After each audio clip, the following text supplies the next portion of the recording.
Bom dia, igreja, a paz do Senhor.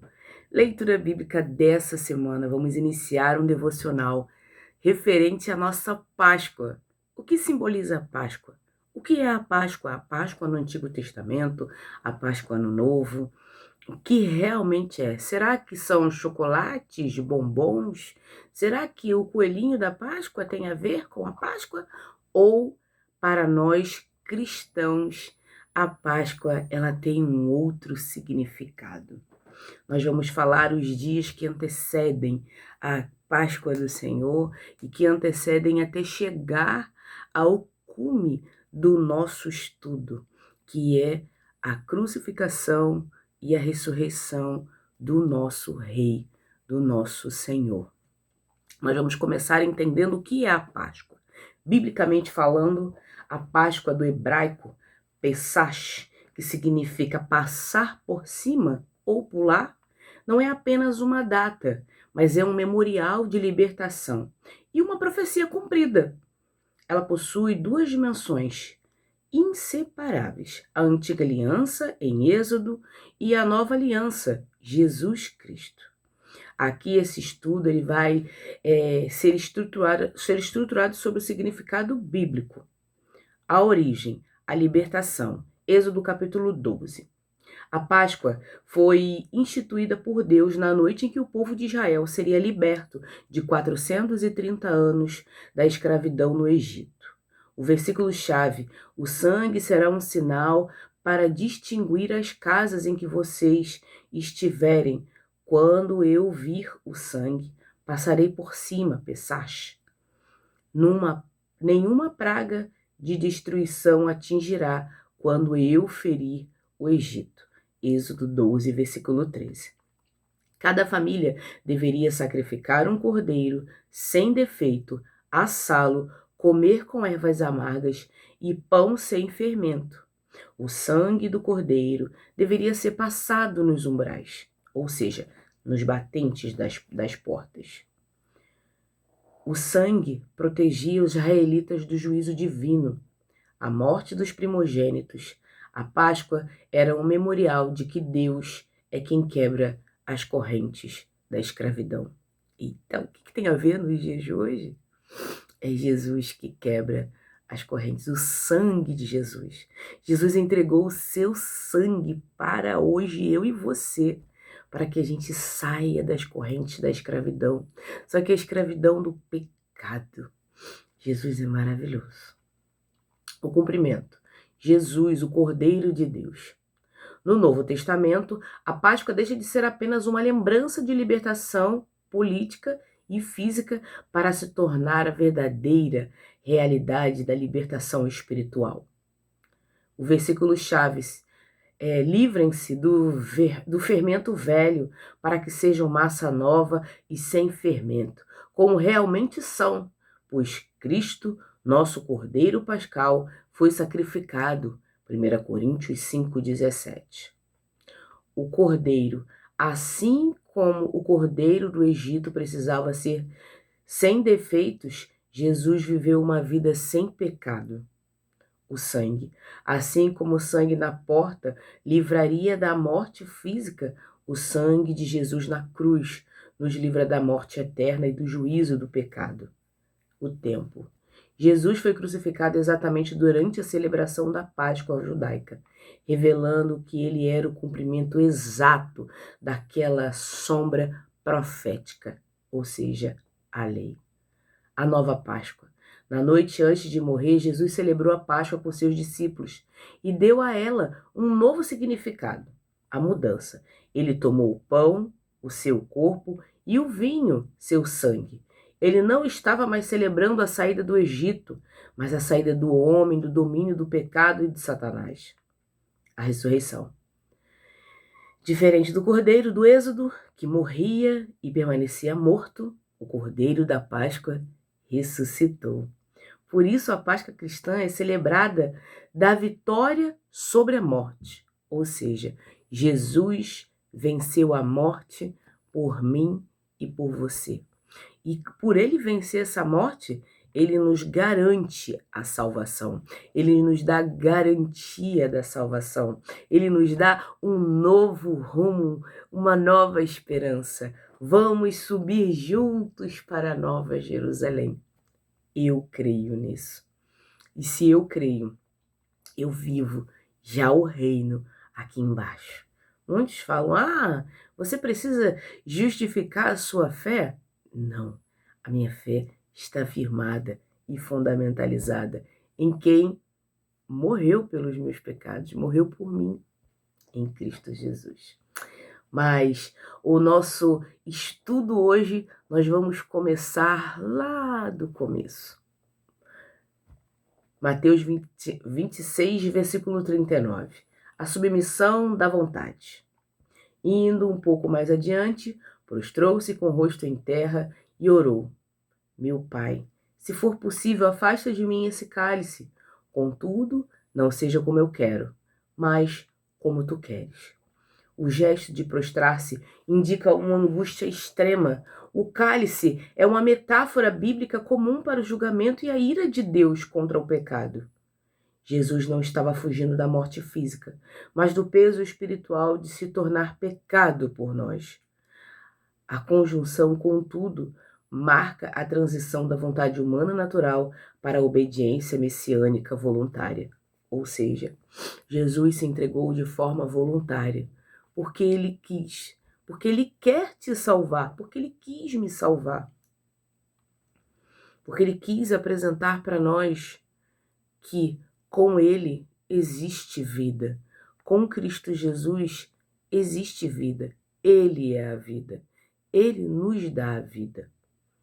E quem se junta a Jesus Cristo vive uma vida totalmente diferente. De fé em fé, de glória em glória.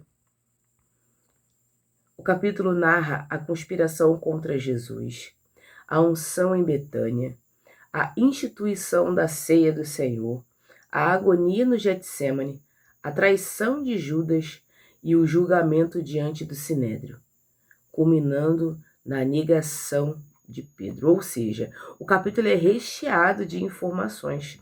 A conspiração dos fariseus e mestres da lei dos judeus contra a pessoa de Jesus Cristo, a unção em Betânia, a instituição da ceia, o pão e o suco, a agonia no Getsêmani, aonde Jesus ora com muita fé e pede a Deus que seja feita a vontade dele acima da sua vontade, a traição de Judas e o julgamento diante do Sinédrio, aonde não é um julgamento, é um apontamento, culminando na negação de Pedro, terminando na negação de Pedro.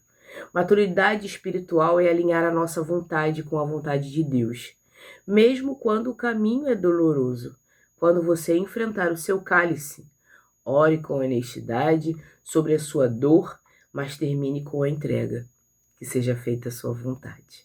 Às vezes queremos tanto algo, mas será que estamos dispostos a beber o cálice? Será que estamos dispostos a dizer que seja feita a sua vontade, não a nossa? Será que estamos nos iludindo, achando que Deus é um Deus garçom, que tem que nos servir a todo custo e fazer a nossa vontade a todo custo?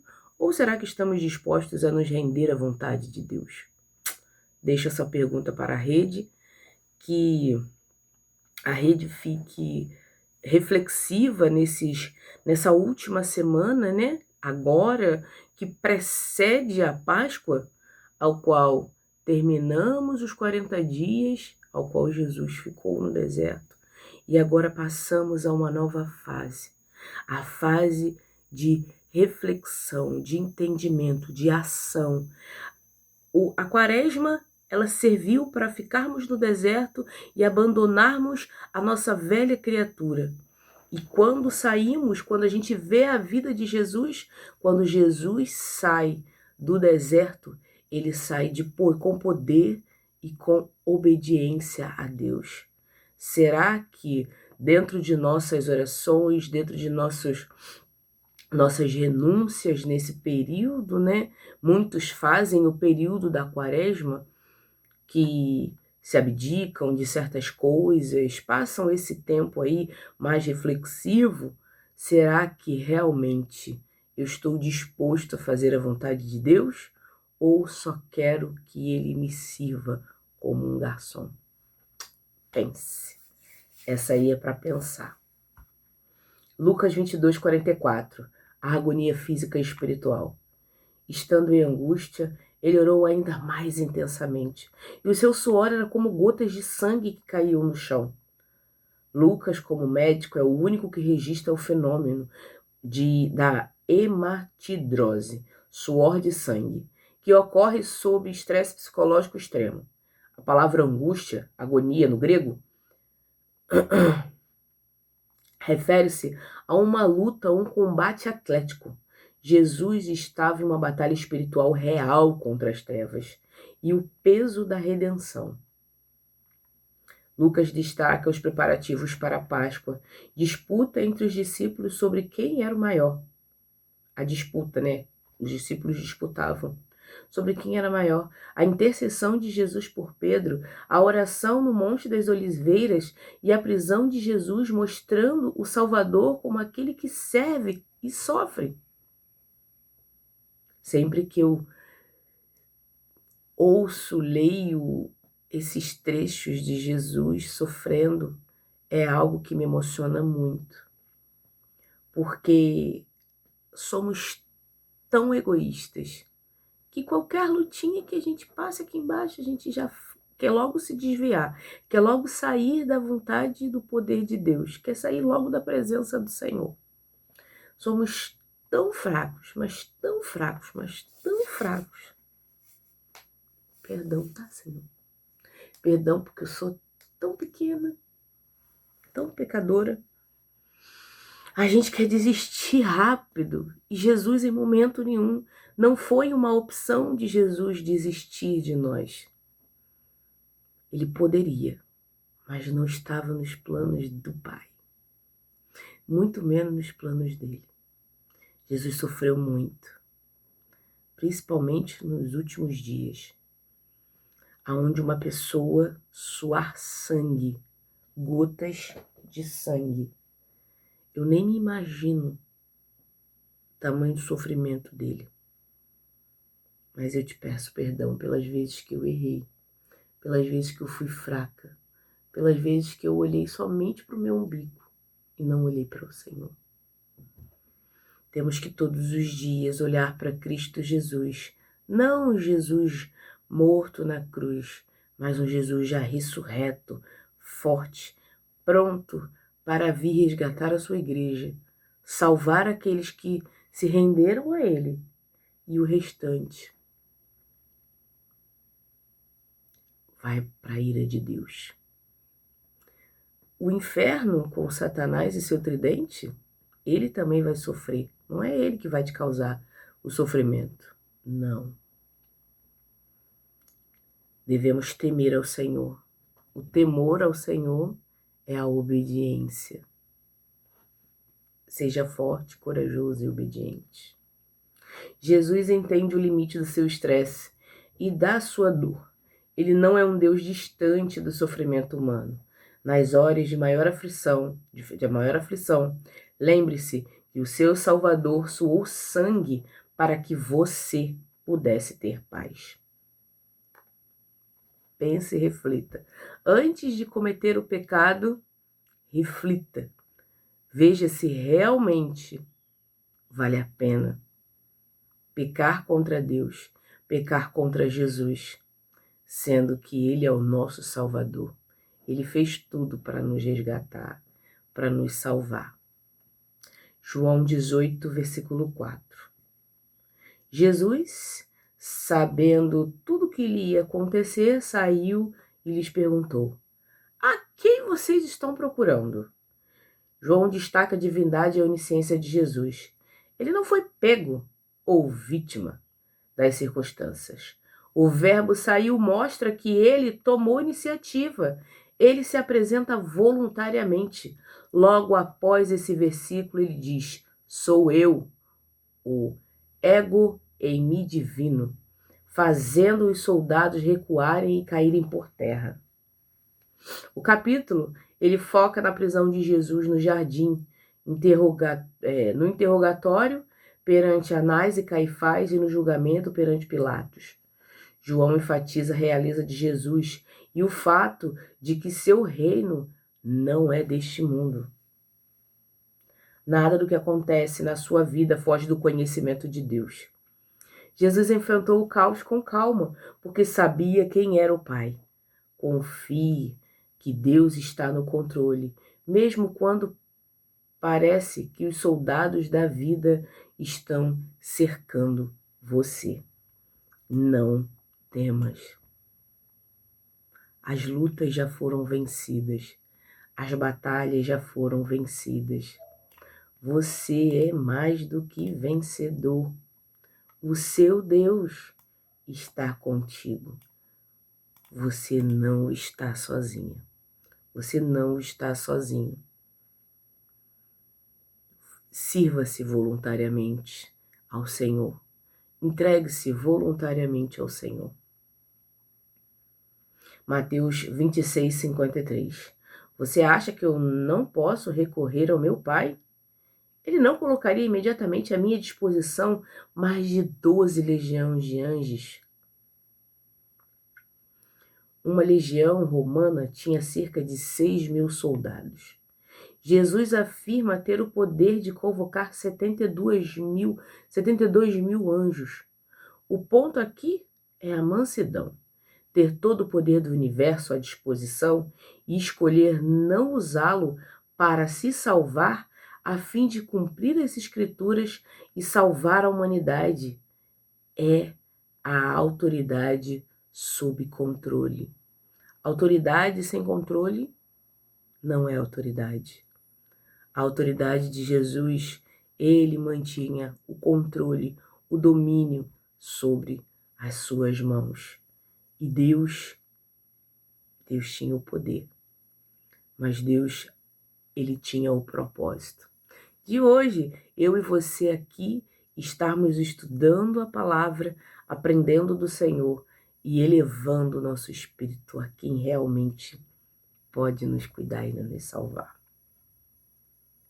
O momento da prisão mostra o contraste entre a violência de quem prende e a serenidade autoritativa de quem se entrega por amor. Ter poder não significa que você deve usá-lo para a sua própria vantagem. Às vezes, a maior prova de força é o autocontrole e a renúncia de direitos em favor de um propósito maior, o de Deus. Ou seja, podemos sim usar do poder que Deus tem para nossas vidas, mas devemos escolher o amor e o propósito. Às vezes, quero falar demais e não posso. Às vezes, quero fazer situações e não devo. Então, a verdade e o amor está no autocuidado de cuidar de você, da sua língua e cuidar do próximo. Mateus foca na submissão messiânica. Lucas, o médico, registra o fenômeno físico da agonia, a hematidrose. João destaca a soberania de quem se entrega voluntariamente. O cálice representa a ira divina contra o pecado que Jesus, o justo, beberia pelos injustos. Este conjunto de versículos revela o equilíbrio perfeito de Cristo. Sua humanidade, Mateus 26, 39 e Lucas 22, 44. Ele sentiu medo, dor, angústia real. Ele não foi para a cruz como um robô, mas como um homem que submeteu seus sentimentos e sua vontade ao Pai, a Deus, sua divindade. João 18, versículo 4 e Mateus 26, 53. Ele possuía autoridade total e conhecimento absoluto. Ele não foi assassinado. Ele se entregou. Ele se deu. Ele se doou. Ele tinha o exército do céu à sua disposição, mas preferiu as correntes da terra para nos libertar. Muitas das vezes não entendemos quais são os propósitos de Deus, qual é a vontade de Deus, o porquê que estamos passando por tal situação. Mas não devemos entender os porquês, devemos entender o para quê. Jesus não perguntou por que tenho que fazer isso. Jesus entendeu que era para nos resgatar e para nos dar salvação. Hoje, eu e você. Jesus é o exemplo máximo de que a parceria com Deus, como vimos no tema, exige a renúncia do eu para a vitória do nós.